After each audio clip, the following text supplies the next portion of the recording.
I recently met with a very smart person who was embarrassed to ask, I think I have a mutual fund, but is an IRA the same thing as a mutual fund? A lot of retirement planning enthusiasts know this stuff, but a lot of normal people don't. So I want to reassure you that this is not a dumb question. Most people never learned these terms, much less how all of the details work. So in this video, we'll go over a couple of the most important, just foundational concepts to understand as you think about retirement and what role a mutual fund or an IRA plays in your retirement. And if you have questions like this, feel free to submit those in the form that's going to be linked in the description below. Let's start with the big picture and then zoom in. We have accounts and we have investments. An account is where money is held, and an investment is what you buy with that money or what you put the money into. So, stepping back in our question, an IRA is a type of account and a mutual fund is a type of investment.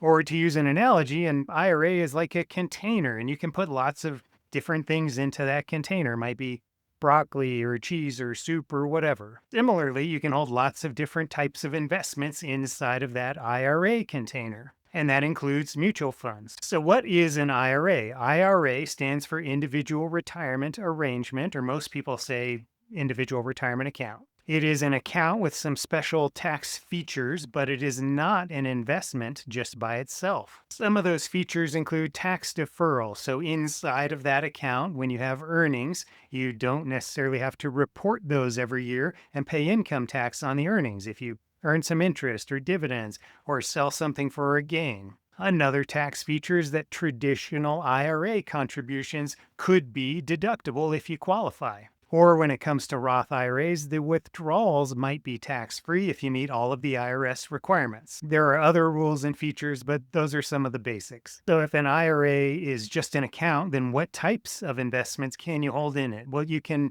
have things like mutual funds, individual stocks, bonds. You can hold cash that's just uninvested. You could have CDs, just like bank products. You might have annuities and other investment vehicles. And of course, note that you can hold those same investments generally outside of an IRA, like in your individual taxable brokerage account or a joint account. Now, that things you can buy in any IRA might depend on where your IRA is. So, banks generally limit you to only purchasing bank products, like having it in cash or having it in CDs. Of course, some banks also have an investment arm, and that's a totally different thing. Brokerage accounts, like, the big names often allow you to invest in a lot of different things: individual stocks, CDs, mutual funds, ETFs, bonds, all kinds of different investments. But IRAs at a mutual fund company might restrict you to only buying their mutual funds. And of course, an IRA at an insurance company might only offer the annuity that they are selling you or their lineup of annuity products. Sometimes people have an IRA and it's not invested in anything because they forget to actually invest the money because they think that putting money into the IRA is all you have to do. But there is often, not always, but often another step, which is then placing the money into an investment.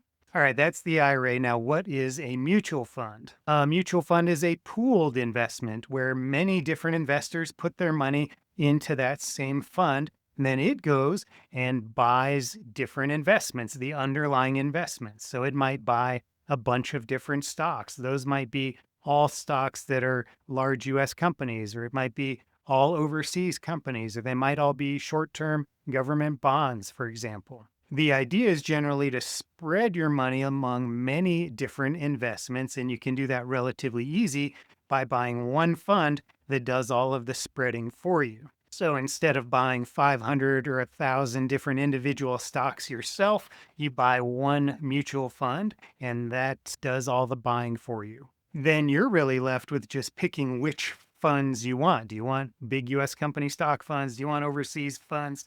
Do you want bond funds or a fund that has a mixture of everything? You're left with mainly just needing to decide which funds you want and then how much goes into each fund, because most people don't just buy one mutual fund, although sometimes that's a reasonable option.